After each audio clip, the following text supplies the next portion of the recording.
Hello again, wonderful people. So I'm a massive fan of the Zelda series, and I think it's because the series has one particular feature that's lacking in most other games, and that feature is chickens. Now, I'll admit, chickens or cuccos or whatever the heck they're called are generally more of a novelty in the Zelda games. In past Zelda games, chicken interactions have either involved just catching them and returning them to their owner, waking up Cowboy Mario, or hitting them one too many times with my sword, making me relive all of my worst nightmares as the chicken portal to hell opens and then suddenly I die in a flurry of feathers.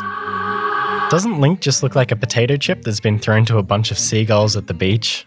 Poor Link, he's gone.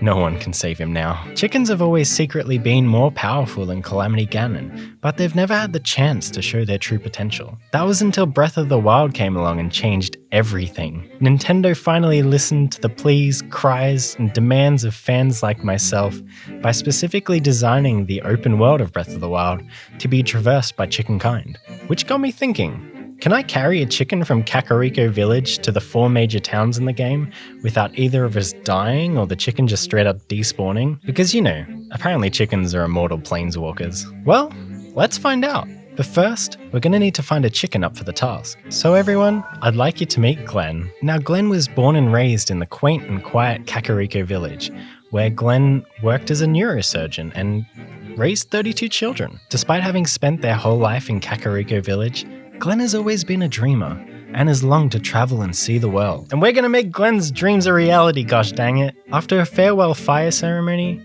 we got a good night's rest and then had one last look at Glen's home before we leapt into the sky to begin our journey. The first destination on our grand adventure will be Gerudo Town. Now, in order to get there in one piece, there are a few things that we must not do on this journey. We cannot let Glen get wet, or Glen will disappear into a wormhole. We can't let Glen take too much damage, or Glen will go crazy, summon 1,000 chickens, and disappear into a wormhole. And we can't leave Glen on the ground for too long, or, you guessed it, wormhole. Everything else though is fair game. As soon as we set foot on moist land, it became immediately apparent that everything in the game wanted to kill us. And after no time at all, we were ambushed by a Yiga foot soldier. And for some reason, the stress of the situation made me remember an old, probably very inaccurate fact from my childhood that claimed that if you run in zigzags, you can survive an attack from a hippopotamus. This thought gave rise to what I now refer to as the hippo dance, which actually proved to be a really effective way of avoiding enemies whilst holding a chicken above your head. Using the hippo dance, we managed to evade the Yiga foot soldier, and after a slightly botched river crossing that was a little too close for comfort. Oh, we're fine. We found ourselves in a situation that not even the hippo dance could get us out of. There's groups of keys that fly around all over Hyrule, and they're so hard to avoid when you have a chicken above your head. I could just barely manage them in isolation, but then a Yiga Blade Master had to spawn out of nowhere. I can barely split my concentration at the best of times, and before I knew it, Glen was knocked right out of my hands. I did everything to scramble and try and get my fine-feathered friend back. And of course, just when I thought that I could recover, we took a Blade Master attack right in the back. And wait, whoa, Glen, did something just fall out of your butt? The attack had rattled us so much that Glen had just fear-birthed a 33rd child. I didn't even know Glen was pregnant. So like all good parents, we abandoned the egg and just barely managed to escape by the skin of our teeth. After getting fairly sloshed at a nearby inn, we headed off once more, and despite more enemies, a thunderstorm, and Glen wanting to take a drunken side trip to spray paint our names onto Hyrule Castle, we eventually arrived at the start of the canyon that leads to Gerudo Town. It hit me at this moment that Glen has already taken way too much damage, so we're going to need to be really careful from here on out. But of course, then Glen decided that it would be a good idea to see how close we could get to a Hinox without waking it up, which didn't go so smoothly. However, with moblins, horseback bokoblins, and countless other enemies standing between us and Gerudo Town, I made the call that trying to go straight through the canyon was too dangerous. After a lot of mindless wandering, we found ourselves a good view of a divine beast as we approached the canyon from the southeast this time. Using Rivali's Gale, we got up onto one of the ridges, which allowed us to zigzag along the top and get through the canyon. And soon enough, the rocks of the canyon gave way to sand under our feet as the desert came to meet us. Following an outfit change and a quick dip in the oasis to escape the heat, I don't know how, but we'd actually made it. Don't tell Glen this, but I'm kinda shocked that we haven't been killed already. But now we had another problem on our hands. Because you have to wear the specific clothing in order to get access to Gerudo Town, I don't actually know if we can enter the city whilst I'm holding a chicken above my head. Glen totally refused my brilliant idea of getting him to pretend to be a fancy hat that I was wearing. And with Glen's endless squawking filling the air, we stepped through the gates. And nobody cared. Not a single person cared. I'm actually starting to think that Glen might actually be a Gladys.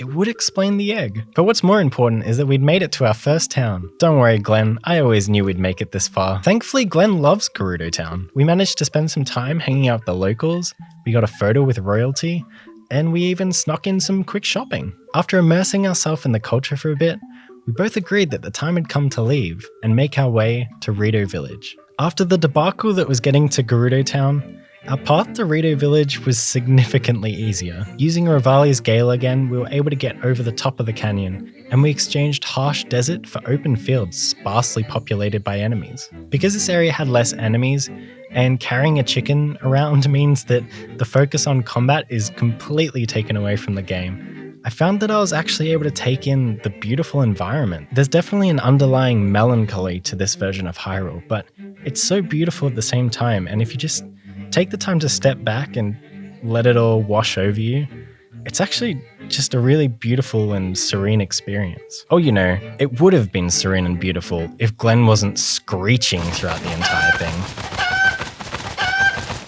I guess the only other significant thing that happened along the way was that I discovered that if you go inside of a bush, it kind of looks like Glen is flying. Soon enough though, we were inside of Rito Village. And as we flew into Rito Village, I momentarily thought that our journey had come to an end, as I wasn't paying enough attention to where I was going and fell into a puddle. We were both okay though, and after that I got to third wheel as Glen went around Rito Village talking to the locals about bird things that I didn't understand. Apparently not having feathers or a cloaca really limits your ability to take part in avian conversations. I managed to pull Glen away from the locals though, and we found ourselves at the very top of Rito Village watching the sunrise, which was a perfect way to end our time here.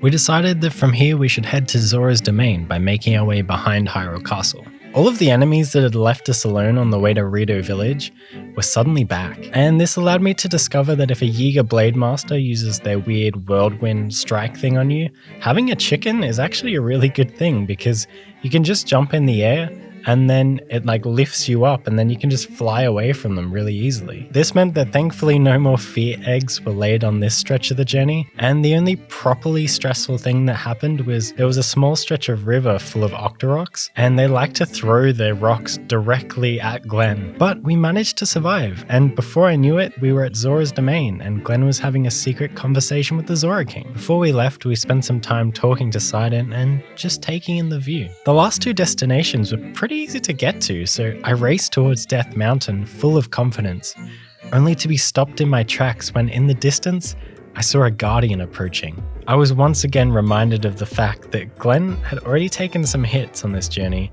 and the last thing we needed was a laser beam right to Glen's face. I tried to stay calm and ended up hiding Glen in a broken wagon. We had to stay out of sight. I mean, one shot from a guardian and this journey could be completely over. But hiding didn't seem like it was going to work because suddenly the guardian started heading straight in our direction. I thought screw it. I picked up Glen, threw caution to the wind, and just ran, hoping that we'd make it past the guardian undetected. We managed to take shelter behind a rock, but the guardian was still right there, so I crossed both fingers as we waited, hoping that it wouldn't find us. And eventually, the guardian left. It's so fascinating that if I was playing this game normally, I would have just ran straight up to that guardian and started attacking it.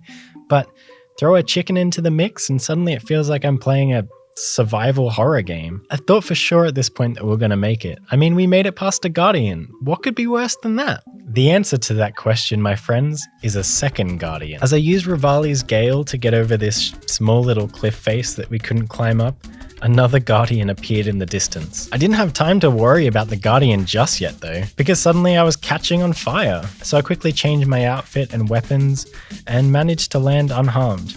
But just as I landed, more smoke began to pour out of me. What is that smoke? Glen, are you on fire? My stomach rose at the thought of coming all this way only for Glen to catch on fire and turn into the saddest roast meal of my life. But luckily, I think it just turned out to be one of my weapons, and with the Guardian on the horizon, I'm happy to let it burn away. Thank goodness that you're a heat-resistant demigod chicken, Glen. I love the fact that Link can't survive at these temperatures, but Glen's just chilling. But my relief was short-lived because as I scrambled up a cliff face, I suddenly saw the Guardian coming towards us. Glen and I both looked at each other, nodded, and then leapt into the air in an attempt to fly past the Guardian.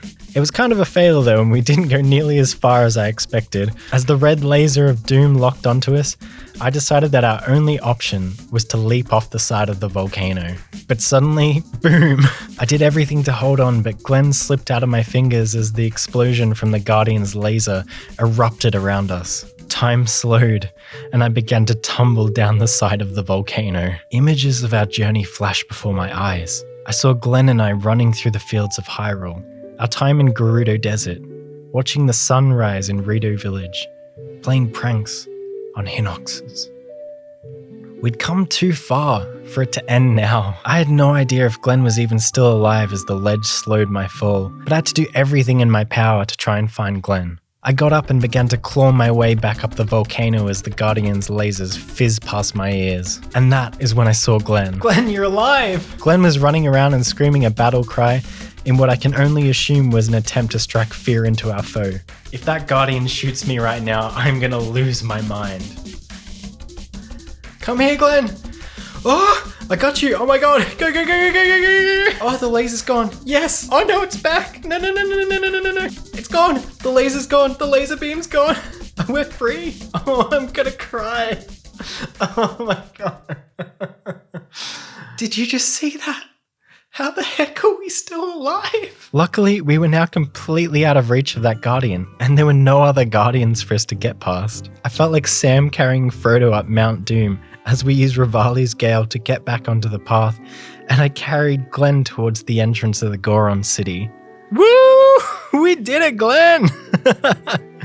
Ah, that's my Glen. I know that this video is really stupid and dumb, but I am so proud of the fact that we made it this far.